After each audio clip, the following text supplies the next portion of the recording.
For me, this is the way to get things started. And you do you, boo, right? I mean, you do what works for you. But I've done the transplants indoors thing, and I hate it. I'll be honest with you, I want nothing back. I can't stand it. Hey, it's Greg here at MaritimeGardening.com, and doing a little bit of gardening here in the afternoon, and we got a stretch of nice sunny days. It's early first week of April, and I'm gonna do a video today. I think I'm gonna title it a different kind of transplant, a different way of looking at transplanting.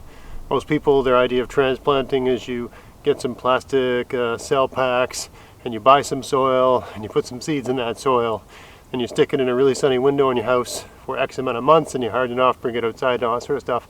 Or you have it under lights and all that sort of stuff, and you got a special dedicated room and you got it all set up and so on and so forth.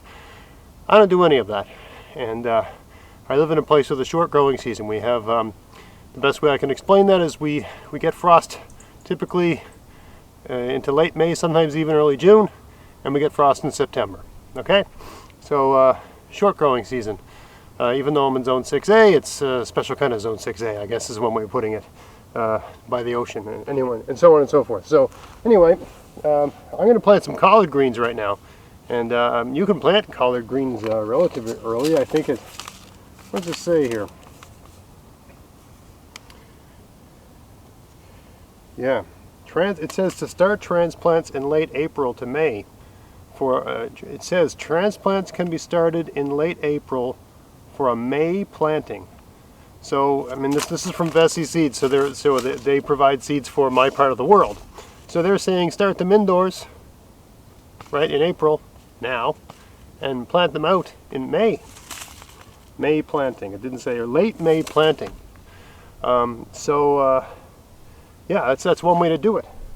But I have found the technique I'm about to use here, and you can watch the subsequent videos of my garden tours and follow up and see how it works. I did the same thing with tree collards last year, which are nowhere near as tough as these. I mean, this variety here is called flash collard. It's a fast-growing, big green collard.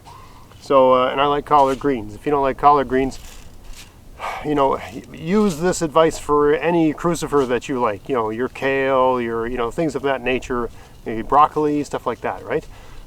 So, what am I doing here? And all those plants transplant well. Some plants don't like being moved. But collards, kale, broccoli, all those things can be moved. They can take it. So I got a bed here. It's thawed. Last week of March, first week of April, we had a lot of rain, a lot of wind, and it just got warm. It wasn't sunny, but it was really rainy, and all that rain was above zero, so it melted the soil out. So almost all my beds are thawed. This one certainly is. So I got a bed here, and this whole thing's going to be full of collards at some point in time. But right now, I'm just going to use a corner of that bed. So what I'm going to do, I'll just walk you through the general process. I'm going to pull back. I'm going to pull back my mulch here. I'm going to prepare a space to sow the seeds. And I'm going to take this, where's the long side? This sort of little dome thing. Put it there like that. And the collards will grow in that little microclimate, which is way warmer than everything else. And they'll stay in there for, well, until they're high enough to touch the top, right? So how did I build this thing? Right. Well, for me this is way easier than doing transplants indoors, because you don't have to harden the plants off. They're already adapted to growing in the soil that you have in the ground instead of some artificial stuff. They're all already adapted to real sunlight. And they're getting full real sunlight from day one, which just results in a stronger plant. And they're getting all the nutrients in my soil, which is better than any stuff you can buy, in my opinion anyway. So I just made a square box, stapled some plastic on the top, and then I get a couple of these bamboo sticks that they sell at the dollar store. I just made a little nick with a jackknife to give these something to grab, and bent them into place and tied them in place with a zip tie, just to bow the top up a little bit. right? That way when it rains, the rain won't gather on the top and bend it down, right? And it just creates, because it's got that dome, there's just a sort of a natural turbulence and so on and so forth. So it's just a better means to capture air if you're trying to create a microclimate. That's why people build domes over things they live in. Right? And there's a lot of advantages to a dome. So let's get started here. I'm going to move the camera in a little bit closer so you can see what I'm doing. You don't have to build these as heavily as I have. I was just using the wood I got lying around. Really, for all practicality, like a 1x8 would probably be the ideal wood for that. 1x8 or 1x10. I'm using these made by 2x8. And I guess if we're talking about design, this piece here is a little bit longer than this one here. That way I can, one of the ends is tilted up. I can angle it to, that way is south, so I can tilt one end up and angle it towards south. You don't have to have a longer piece. You can just jam something underneath it to do that. It's not necessary. All right, hopefully it's not too windy for recording today, but so I'm just going to pull this back with the rake. I'm going to leave the rest of the bed covered. Just continue to feed the worms and the other organisms in the soil. All right, now I'm just going to, using the back of the rake, just smooth this out a little bit. Now think about, if you've ever tried doing transplants, think about how much time you put into it and what was involved. And I think you'll be surprised at how easy this is. And I guess I can discuss a few typical questions while I'm doing this. People will ask me about watering. Probably needs to be watered about once a week. Maybe less, maybe more, but I find about once a week seems to work. Because you got to remember, it's kind of a closed system, right? We're putting a dome, like a biodome, right? So it doesn't really, I mean, there's evaporation, but the evaporation basically gathers at the top and just rains back down on the soil. So it's a relatively efficient system in that sense. It doesn't give up a lot of water. I mean, it will, but yeah, you don't have to be out here. You don't have to water it nearly as often as you would like a transplant, right? Because the soil's deep and there's tons of water in the ground here from when it rained, right? Systems like this are just way better at hanging on to moisture than a cell pack for transplant. Okay.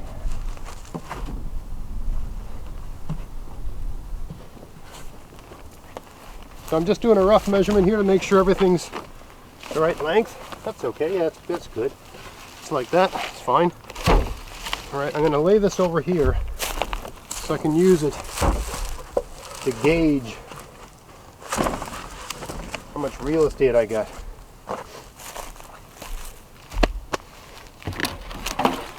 All right, now I've got that like that. I got bare soil here that had a whole bunch of different mulches over it all winter long, and there's probably a million weed seeds in here. And that's one of the questions people always ask. What do you do about weeds? Well, here's all you got to do. Just put some cardboard down, like that. And all the way to the edge here. Maybe I'll fold this corner under to make a nice straight line.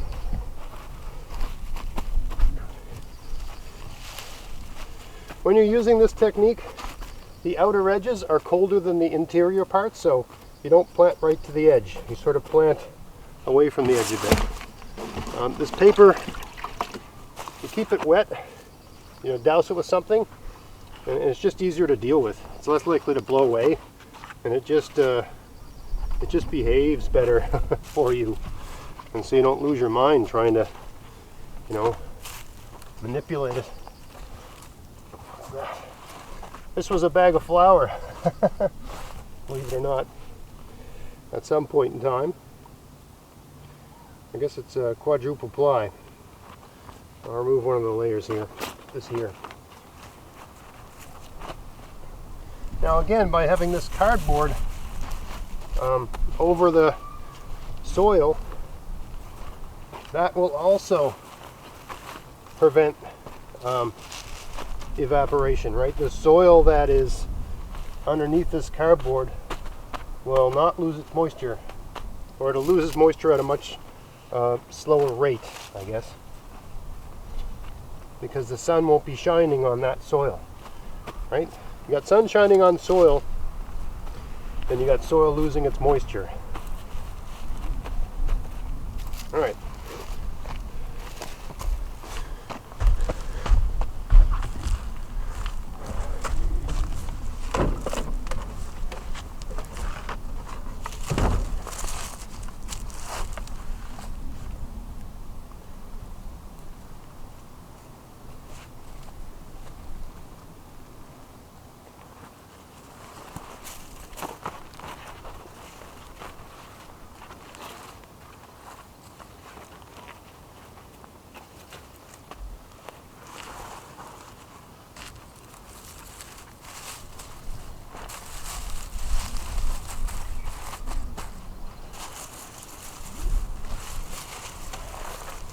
You notice how I'm covering the paper with this stuff. It's just to hold it in place, basically, keep it from moving around, just to hold it down. It's the easiest way to hold it down. Just use, use what you got. I find about 2 inches is about right for a spacing in between these paper strips. Give or take, all things being equal, and so on and so forth.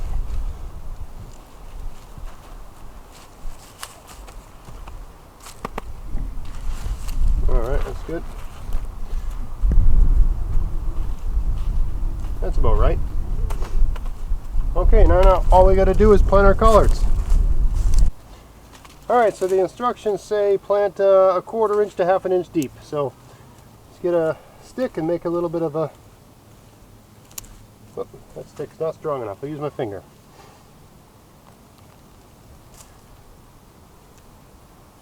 Just run that down like that.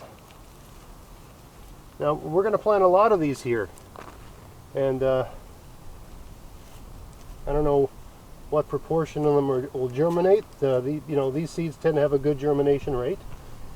As I'm making this row, anything I feel with my hand that doesn't belong, I'm just throwing on top of the cardboard. Okay, we got that. That's good. So it says 1/4 inch to 1/2 inch deep.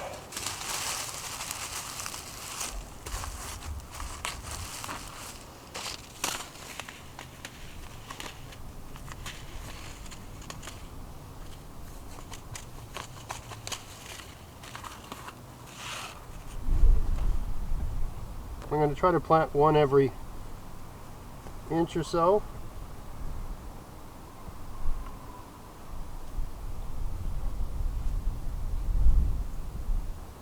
I don't know if you have ever eaten collard greens, but they're, there's lots of good ways to cook them, but they're just a great, sort of tough, hardy plant to grow.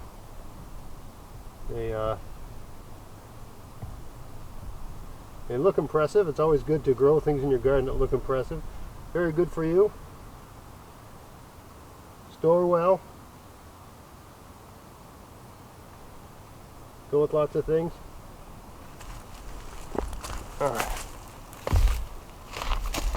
Whoa! I almost fell down and lost all this. I got all the seeds in my hand here. I got just enough to do this. But once these plants are, I don't know, let's say 8 inches high, 9 inches high, something like that, I'll pick a week.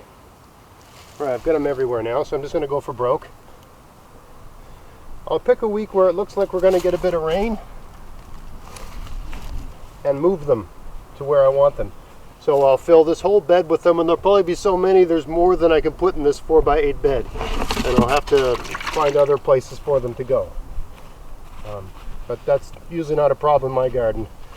I have about 5 or 6 beds of garlic, and by some point in in July, August, July I guess. The garlic really doesn't need the real estate, or doesn't need as much real estate. So I tend to put crucifers and things like that in with the garlic. So I'm just moving the soil back around, patting this stuff down so there's a good contact between, I mean, you might think that the soil should be left soft, but no, you need to pack it down like this. Get really good contact between the seeds and the soil. I'm also going to water it. Putting some of the stuff back on the cardboard to hold it down. I don't want it going on top of my seedlings, right?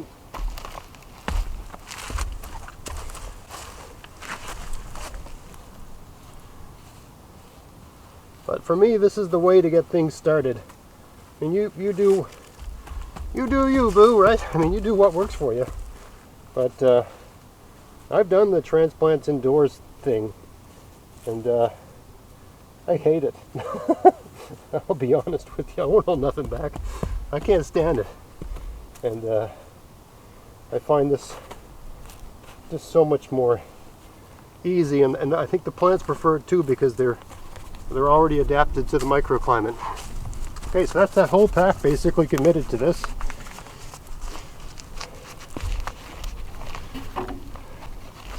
The soil is good and damp, but I'm going to hit it with some water anyway. Don't swamp it. Give the soil water as it accepts the water.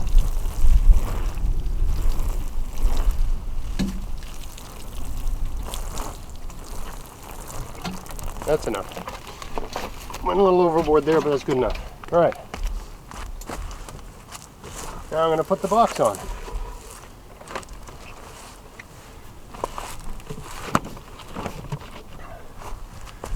Now I got all this leaves and stuff. I'm going to jam it in around the side to hold in the heat. I'm not worried about this overheating this time of year. I'm worried about it not being warm enough. And the construction isn't perfect anyway. So I'm just using that stuff like insulation, that's all.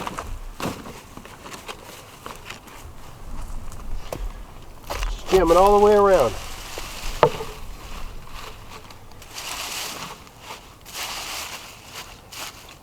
I mean, using this method, even with a window, if you had a window propped up at one end, you could just jam stuff in the sides, right?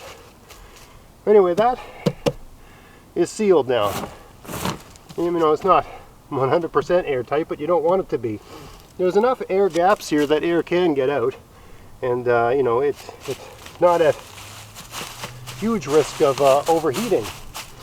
The advantage of this over using a cold frame is that this box is, number one, it doesn't cost anything or take any time to slap one of these together.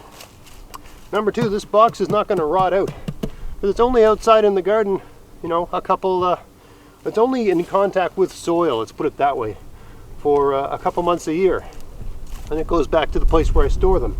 So these last way longer than cold frames because they're not sitting in the soil rotting out, right? That's how we do it. That doesn't look like much, but that will basically fill a bed, maybe even 2 beds worth of collards, because I planted an entire pack of seeds in there, right? They're still spaced out way more than they would be in a transplanting situation, but you don't got to keep potting them up and repotting them and all that sort of stuff, right? Those roots can go as deep as they want in that soil, and they'll be happy, and they're getting full sun. And when it's time to move them, they're not going to have to adapt to full sun because they haven't come from inside to outside. They're not going to, the roots aren't going to have to adapt to being stuck in cold soil as opposed to being in room temperature soil like they would be inside your house, because the roots would have started growing in soil outdoors their whole life. Basically, the plants are already hardened off. So every advantage, right? You're getting the advantage of you know, really well raised nursery sort of transplants by just making a little box, stretching a little transparent material over the top of the box, sticking the seeds in the ground and letting things happen. So I hope you found that interesting. If you did, please like, share, subscribe. Click the bell if you want to get regular notifications of my new videos. And until next time, get out there, get at it, have fun in your garden. Thanks for watching.